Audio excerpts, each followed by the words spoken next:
प्यारे बच्चों, आपका अपना चैनल 10th ऑफ हिस्ट्री में आप लोग का बहुत बहुत स्वागत करते हैं।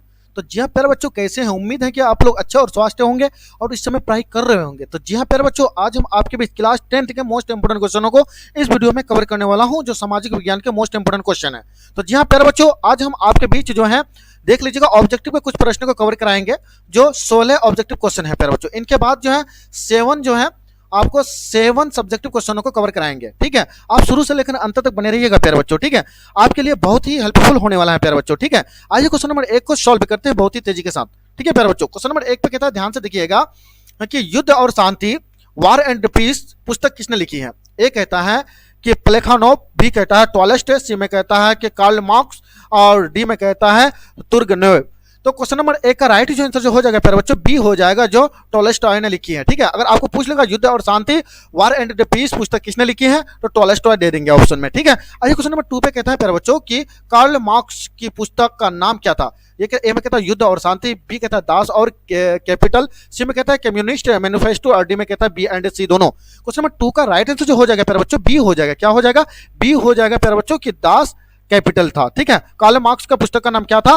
दास कैपिटल था। आइए क्वेश्चन नंबर 3 को कवर करते हैं प्यारे बच्चों। क्वेश्चन नंबर 3 में कहता है कि रूस की बोल्शेविक क्रांति का नेतृत्व किसने किया है? ए कहता है केरेनेस्की, क्या कहता है?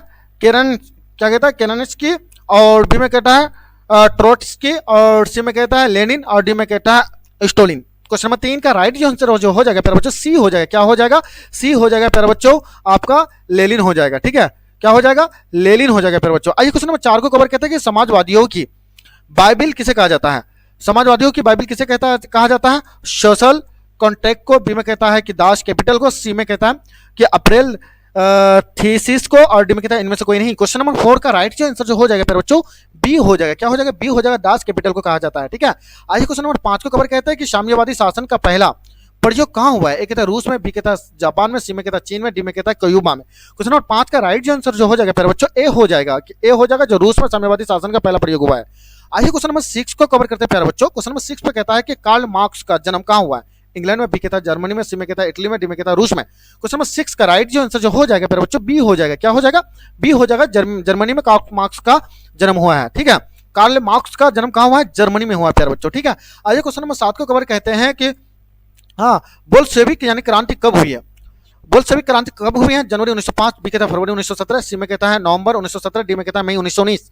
क्वेश्चन नंबर 7 का राइट आंसर जो हो जाएगा प्यारे बच्चों, सी हो जाएगा। क्या हो जाएगा? सी हो जाएगा, नवंबर 1917 में हुआ है। ठीक है, आइए क्वेश्चन नंबर 8 को कवर करते हैं प्यारे बच्चों कि दास कैपिटल का प्रकाशन किस वर्ष हुआ था? ए कहता है 1848 में, बी कहता है 1864 में, सी कहता है 1867 में, डी कहता है 1883 में। क्वेश्चन नंबर 8 का राइट जो आंसर जो हो जाएगा प्यारे बच्चों, सी हो जाएगा। क्या हो जाएगा? सी हो जाएगा, जो 1867 में हुआ है। आइए क्वेश्चन नंबर 9 को कवर कहते हैं कि वार एंड पीस किसकी रचना है? ए कहता है कार्ल मार्क्स, बी में कहता है टॉलस्टॉय, सी में कहता है दोस्तोयेव्स्की, और डी में कहता है एंजल्स। तो क्वेश्चन नंबर 9 का जो है राइट आंसर जो हो जाएगा प्यारे बच्चों, क्या हो जाएगा? बी हो जाएगा प्यारे बच्चों। क्या हो जाएगा? बी हो जाएगा, टॉलस्टॉय। ठीक है, वार एंड पीस किसकी रचना है? हाँ, टॉलस्टॉय का है। आपको पूछ लेगा कि टॉलस्टॉय जो है कहाँ के रहने वाले थे, तो आपको बता ही दिया प्यारे बच्चों, आपको घुमा करके पूछ सकता है। ठीक है, तो आप जो है राइट आंसर दे देंगे। वार एंड पीस किसकी है? टॉलस्टॉय की है। ठीक है, पूछ लगा टॉलस्टॉय की कौन सी रचना है? ठीक है, मतलब कौन सी किताब लिखी थी? ठीक है, और क्या मतलब था? ठीक है, उनका क्या मतलब ये प्रतीक था? ठीक है, उनकी क्या भूमिका थी? तो आप आसानी से जवाब दे देंगे। क्वेश्चन नंबर 10 में कहता है कि मार्क्स यानी ने 1867 ईस्वी में किस पुस्तक की रचना की, और जिसे साम्यवादियों का बाइबिल यानी कहा जाता है? एक कहता है साम्यवादी घोषणा पत्र, बी में कहता है दास कैपिटल, सी में कहता है द जर्मन आइडियोलॉजी, और डी में कहता है कोवर के संघर्ष। क्वेश्चन नंबर 10 का राइट आंसर जो हो जाएगा बच्चों, क्या हो जाएगा? बी हो जाएगा, आपका दास कैपिटल है, क्योंकि आपको बता ही दिया पहले ही कि मार्क्स क्या था? दास कैपिटल था। ठीक है, आइए क्वेश्चन नंबर 11 को कवर करेंगे प्यारे बच्चों। क्वेश्चन नंबर 11 में कहता है कि ब्रेस्ट लिटोवस्क की संधि किस देश के बीच हुई थी? ए कहता है रूस और इटली, बी में कहता है रूस और फ्रांस, सी में कहता है रूस और इंग्लैंड, डी में कहता है रूस और जर्मनी। क्वेश्चन नंबर 11 का राइट आंसर जो हो जाएगा प्यारे बच्चों, क्या हो जाएगा? डी हो जाएगा प्यारे बच्चों, जो रूस और जर्मनी हो जाएगा। आइए क्वेश्चन नंबर 12 को कवर करेंगे कि निम्नलिखित में से यानी किसे साम्यवाद के संस्थापक के रूप में माना जाता है? एक कहता है लेनिन, बी कहता है स्टोलिन, सी में कहता है जे डोंग, और सी में कहता है कार्ल मार्क्स। ठीक है, क्वेश्चन नंबर 12 का राइट आंसर जो हो जाएगा प्यारे बच्चों, क्या डी हो जाएगा प्यारे बच्चों? क्या हो जाएगा? डी हो जाएगा, कार्ल मार्क्स हो जाएगा। क्वेश्चन नंबर 13 में कहता है कि साम्यवादी घोषणा पत्र के लेखक थे। साम्यवादी घोषणा पत्र के लेखक थे, कौन थे? लियो टॉलस्टॉय, सी में कहता है ट्रोट्स्की, सी में कहता है लेनिन, और डी में कहता है कार्ल मार्क्स और एंगल्स। क्वेश्चन नंबर जो है 13 का राइट आंसर जो हो जाएगा प्यारे बच्चों, डी हो जाएगा। क्या हो जाएगा? कार्ल मार्क्स और एंगल से हो जाएगा। आइए क्वेश्चन नंबर 14 को कवर करेंगे कि रूस में कृषक यानी दास प्रथा का अंत कब हुआ। कृषक रूस में जो है कृषक दास का प्रथा अंत जो है समाप्त जो हुआ कब हुआ प्यारे बच्चों? ए 1861, 1862, सी के था 1860 और डी में था 1870। क्वेश्चन नंबर 14 का राइट आंसर जो हो जाएगा प्यारे बच्चों ए हो जाएगा, जो 1861 में जो है कृषि दास का प्रथा जो है अंत हुआ है, 1861 में हुआ है। क्वेश्चन नंबर 15 में कहता है कि रूस में जार का क्या अर्थ होता है? एक कहता है पीने का बर्तन, सी में कहता है पानी रखने की मिट्टी का पात्र, सी में कहता है रूस का सामान्यतः, डी में कहता है रूस का सम्राट। क्वेश्चन नंबर 15 का राइट आंसर जो हो जाएगा प्यारे बच्चों डी हो जाएगा। क्या हो जाएगा? डी हो जाएगा, जो रूस का सम्राट हो जाएगा। क्वेश्चन नंबर 16 में कहता है कि रॉबर्ट ओवन कहाँ का निवासी था? France, Germany, Britain, Australia. Question number 16 का राइट आंसर जो हो जाएगा प्यारे बच्चों सी हो जाएगा। क्या हो जाएगा? सी हो जाएगा, जो ब्रिटेन के जो है रॉबर्ट ओवन कहाँ के निवासी थे? ब्रिटेन के निवासी थे। तो जहाँ पर बच्चों 16 ऑब्जेक्टिव क्वेश्चन था, जो आपके लिए बहुत ही हेल्प करने वाला प्रश्न था। ठीक है, आपको बहुत जो है प्रश्न देखने को मिलेंगे एग्जामिनेशन हॉल में। आइए सब्जेक्टिव क्वेश्चनों को जो है कवर करते हैं, लघु उत्तरीय प्रश्नों को, जो 7 प्रश्न को जो है कवर करेंगे प्यारे बच्चों। ठीक है, अब बने रहिएगा, ठीक है, भागिएगा मत। क्वेश्चन नंबर 1 में कहता है कि खूनी रविवार क्या है? खूनी रविवार के बारे में हम जानने की कोशिश करेंगे प्यारे बच्चों। सबसे पहले क्वेश्चन नंबर 1 का राइट आंसर है कि रूस में जार के शासन से लोग तंगा गए थे, उसका अत्याचार अत्यंत बढ़ गया था। मतलब रूस में जो है जो शासन से लोग जो क्या कर गए थे? तंगा गए थे। ठीक है, और वहाँ क्या हुआ था? अत्याचार और अंत यानी बढ़ गया था। इसलिए 22 जनवरी पुराने कैलेंडर में 9 जनवरी 1905 को मजदूर अपने परिवार के साथ एक शांतिपूर्ण जुलूस में जार से मिलने और उसे एक प्रार्थना पत्र देने के लिए पीटर्सबर्ग स्थित महल की ओर जा रहे थे, और उसी समय सैनिक ने उन पर गोलियां बरसा दी। देखिए कितना अत्याचार हुआ है। ठीक है, फलाते 1000 से अधिक मजदूर मारे गए थे तथा कई हजार घायल हुए। चूंकि यह घटना रविवार के दिन हुई थी, इसलिए इस दिन को खूनी रविवार कहा जाता है प्यारे बच्चों। ठीक है, देखिए कितना एक तरफ उनके साथ अत्याचार कितने किए होंगे, इनके बाद वो जब गए वो अपने हक के लिए तो उनके ऊपर गोली चला दी, जिनकी वजह से 1000 मजदूरों की जान चली गई। तो आई होप कि आप लोग समझ गए होंगे कि रविवार जो है खूनी रविवार क्यों मनाया जाता है। ठीक है प्यारे बच्चों, आइए क्वेश्चन नंबर 2 को कवर करेंगे प्यारे बच्चों कि रूसी क्रांति के 2 कारणों का वर्णन करें। यानी रूसी क्रांति के 2 कारणों का वर्णन करेंगे। आइए क्वेश्चन नंबर 2 में कहता है 2 कारण क्या है? एक है निरंकुश शासन और दूसरा है कृषि एवं मजदूरों के दयनीय स्थिति। ठीक है, आइए क्वेश्चन नंबर जो है रूसी क्रांति के 2 महत्वपूर्ण कारण को जानते हैं।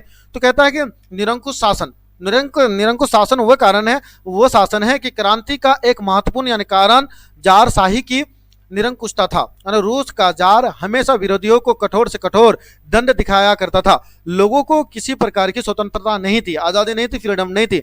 जार की दमनकारी व्यवस्था के कारण निरंकुश शासन असहनीय यानी हो गया था। ठीक है, रासपुटिन नामक एक भ्रष्ट पादरी शासन के कार्यों में हस्तक्षेप करता था। यानी इस अत्याचार को प्रजा का विरोध और असंतोष बढ़ता जा रहा था। ठीक है, आइए 2 में कहता है कृषि एवं मजदूरों की दयनीय स्थिति। वो क्या है कि रूसी समाज के बहुसंख्यक यानी किसान वर्ग की स्थिति अत्यंत दयनीय थी। मजदूर तथा श्रमिक भी शोषण के शिकार थे, और अतः ये किसान मजदूर जारशाही के विरोधी बन गया था प्यारे बच्चों। ठीक है, आइए क्वेश्चन नंबर 3 को कवर करते हैं बहुत ही तेजी के साथ प्यारे बच्चों कि पूंजीवाद क्या है। पूंजीवाद के बारे में आप लोगों को पता नहीं है, पूंजीवाद क्या है, पूंजीवाद के बारे में जानने की कोशिश करेंगे। आइए क्वेश्चन नंबर 3 का राइट आंसर को देखिएगा कि पूंजीवाद क्या है। पूंजीवाद एक ऐसी अवस्था है जिसमें उत्पाद के सभी साधनों, कारखानों तथा विपणन में पूंजीपतियों का एकाधिकार होता है। ऐसे अवस्था में बड़े पैमाने पर उत्पाद पूंजीपति अपने निहित स्वार्थ के लिए करते हैं। ठीक है प्यारे बच्चों, आप आई होप कि आप लोग समझ गए होंगे। ठीक है, जो अपने जो है पूंजीपति लोग क्या करते हैं? अपने पूंजी के लिए जो है उत्पाद करते हैं, उसे हम क्या कहते हैं? पूंजीवाद कहते हैं दोस्तों। ठीक है, आइए क्वेश्चन नंबर 4 को कवर करेंगे प्यारे बच्चों। क्वेश्चन नंबर 4 पे कहता है कि अक्टूबर क्रांति क्या है। अक्टूबर क्रांति क्या है इसके बारे में जानेंगे। तो देखिए क्वेश्चन नंबर 4 का अक्टूबर क्रांति के बारे में क्या कहते हैं कि मार्च की क्रांति के बाद 1917 में ही दूसरी बार क्रांति हुई। यह क्रांति 7 नवंबर 1917 को हुई। ठीक है, पर पुराने रूसी कैलेंडर के अनुसार वह दिन 25 अक्टूबर 1917 था, और अतः यह क्रांति बोल्शेविक क्रांति या अक्टूबर क्रांति कहलाती थी। बोल्शेविक क्रांति क्या है और अक्टूबर क्रांति क्या है, इस तरह से प्रश्न आप लोग पूछेंगे तो आप आसानी से जवाब दे देंगे प्यारे बच्चों। ठीक है, यह क्रांति मंशेविकों और बोल्शेविकों के बीच सत्ता के संघर्ष के लिए हुई थी। यानी सत्ता पाने के लिए, अपने कुर्सी पाने के लिए जो है अपने आपस में जो है यह क्रांति हुई थी। सत्ता मेंशेविक यानी दल के नेता केरेंस्की के हाथों में आ गई थी। केरेंस्की सरकार के विरुद्ध अलोकप्रियता के कारण असंतोष बढ़ता गया। इसी समय बोल्शेविक दल के नेता लेनिन ने केरेंस्की की सरकार का तख्ता पलट दिया। शासन की बागडोर लेनिन के हाथों में आ गई और रूस का नवनिर्माण का आरंभ हुआ। ठीक है प्यारे बच्चों, आइए क्वेश्चन नंबर 5 को कवर करेंगे प्यारे बच्चों। क्वेश्चन नंबर 5 में कहता है कि सर्वहारा वर्ग से आप क्या समझते हैं। सर्वहारा किसे कहते हैं, इस तरह से प्रश्न पूछेंगे, सर्वहारा वर्ग से आप क्या समझते हैं। तो प्यारे बच्चों इस तरह से क्वेश्चन जो है आप लोगों को पूछे जाएंगे। तो क्वेश्चन नंबर 5 में देखिएगा, क्वेश्चन नंबर 5 का राइट आंसर को देखिएगा, सर्वहारा वर्ग समाज का वैसा वर्ग है जिससे किसान, मजदूर एवं आम लोग शामिल होते हैं। क्या होते हैं, सर्वहारा वर्ग समाज एक वैसा वर्ग है जिसमें किसान, मजदूर, आम लोग शामिल होते हैं। मार्क्स के अनुसार सर्वहारा वर्ग मजदूरों तथा श्रमिकों का वर्ग है।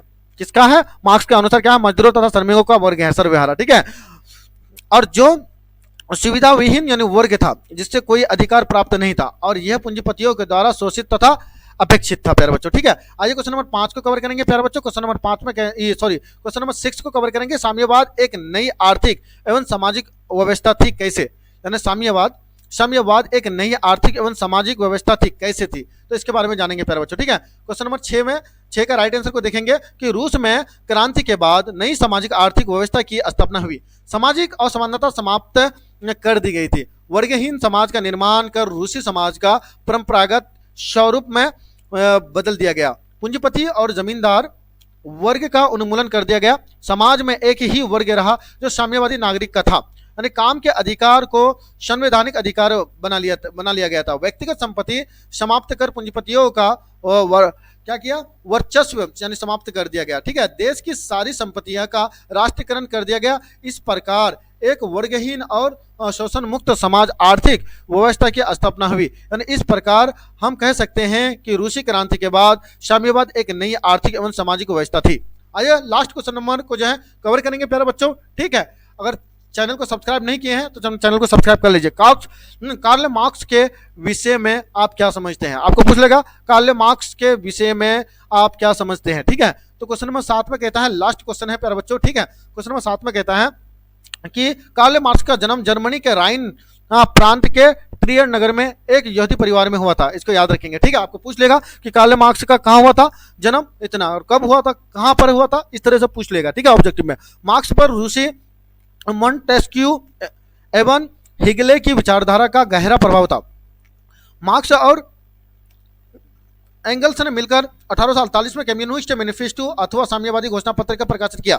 मार्क्स ने पूंजीवाद की यानी घोर भर्त्सना की ओर से श्रमिकों के यानी हक की बात उठाई। उसने दुनिया में मजदूरों में एक हो का नारा दिया। मार्क्स ने अपने विख्यात पुस्तक दास यानी कैपिटल का क्या था प्रकाशन 1867 में किया। ठीक है, कौन, मार्क्स ने किया था, उनकी भूमिका बहुत था। ठीक है, एक होने का नारा उसने दिया था। ठीक है, जिस पर गोलियां चला दी गई थी, जिसे साम्यवादी के बाइबिल कहा जाता है। समाजवादियों की बाइबिल किसे कहा जाता है, कार्ल मार्क्स को कहा जाता है। तो जी हाँ प्यारे बच्चों, अगर मेरा चैनल अच्छा लगा है या वीडियो अच्छा लगा है तो जम के सब्सक्राइब करके शेयर कर दीजिए। नेक्स्ट वीडियो में आप लोगों को बीच लेकर के मिलूंगा। Thank you.